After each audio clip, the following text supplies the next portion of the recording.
여러분 안녕하십니까? 한호섭TV 한효섭입니다. 한호섭 칼럼 584번째 한동훈은 배신자인가? 라는 제목으로 말씀드리고자 합니다. 국민의힘 대통령 후보 경선에서 4강에 선정된 한동훈 후보는 배신자 프레임 속에서도 꾸준히 상승세가 나타나고 있습니다. 한동훈 후보는 아버지가 계엄령을 선포했다 하더라도 반대했을 것이라고 말했습니다. 윤석열 대통령의 통치 행위로 계엄령을 선포한 것이 정당한 대통령 권한이라 해도 계엄령을 선포한 것은 대한민국의 국격과 위상에 맞지 않으며 문명국으로서 수치스러운 일입니다. 다수 야당의 주 탄핵과 예산 삭감 및 입법 독재와 선거관리위원회의 부정과 부패, 그리고 부정선거 등의 계엄의 명분이 되지 않는다고 생각합니다.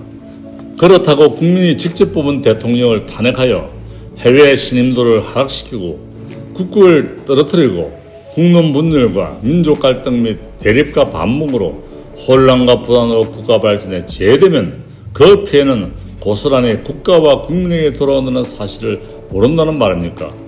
집권당을 대표했던 한동훈 후보가 계엄령을 반대한 것을 잘했다고 합니다. 그러나 국가와 국민에게 준 상처와 고통을 생각하면 대통령이 탄핵되고 파면되는 것은 대통령의 책임의 몫입니다.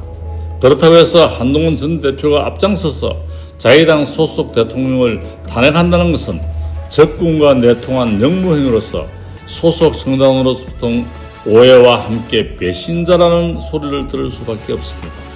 그렇다면 정말 한동훈 후보가 배신자인가? 라는 물음에 여러분은 어떻게 대답하시겠습니까? 대통령의 계엄령이 한국의 국격과 시대정신에 맞지 않고 잘못되었다 하더라도 직선제 대통령을 탄핵될 일은 아니라고 생각합니다.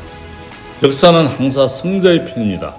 로마 시대 신하인 브루타스가 황제 시저를 살해하고 나는 시저를 사랑한다. 그러나 시저보다 국민을 더 사랑하기 때문에 시저를 죽였다라는 명언설이 기억납니다.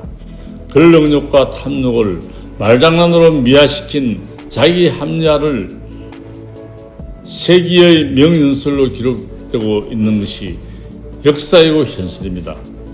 한동훈 후보가 그런 생각을 하지 않았을까 하는 생각이 듭니다.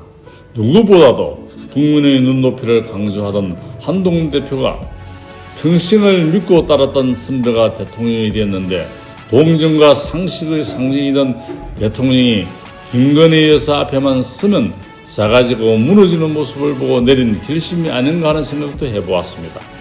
그러나 옳고 그름을 떠나 한국인의 정수로 보면 대의보다 인간적 도리를 중시하는 한국인에게 미치는 영향은 오래갈 것입니다. 혹여 계엄령을 반대한다거나 탄핵이 마땅하다 할지라도 본인이 탄핵에 앞장서지 않고 침묵했더라면 오히려 이번 기회에 한동훈 후보가 꿈꾸는 나라를 만들 기회가 아닌가 생각합니다. 천운과 기회는 한순간에 오고 또한 한순간에 사라집니다. 한번 잃어버린 기회는 영원히 오지 않습니다. 다시 기회를 잡는 것은 국민에게 진정한 반성과 성찰로서 진실하고 겸손하며 인성과 덕목으로 낮은 자세로 국민에게 큰 감동을 주는 은행이 한동훈 후보에게 꼭 필요한 덕목이라고 말해주고 싶습니다. 대봉을 뜻을 어찌 연작이 알겠습니까? 보왕의 큰 뜻을 어찌 작은 제비새끼가 알겠습니까? 한동훈의 큰 뜻을 어찌 어진 백성이 알겠습니까마는 한동훈 후보는 윤석열을 사랑하는 지지와와 어진 백성의 마음을 헤아려 어루만져주는 겸손함과 너그름과 인고의 아픔으로 감내하며 성장하시기를 바랍니다. 한동훈 후보를 배신자로 단정짓기는 힘듭니다. 나도 그런 상황이 오면 한동훈 후보처럼 했을지도 모릅니다. 그러나 옳고 그름을 떠나 탄핵만은 막아야 한다는 것이 당원의 기본 책무입니다.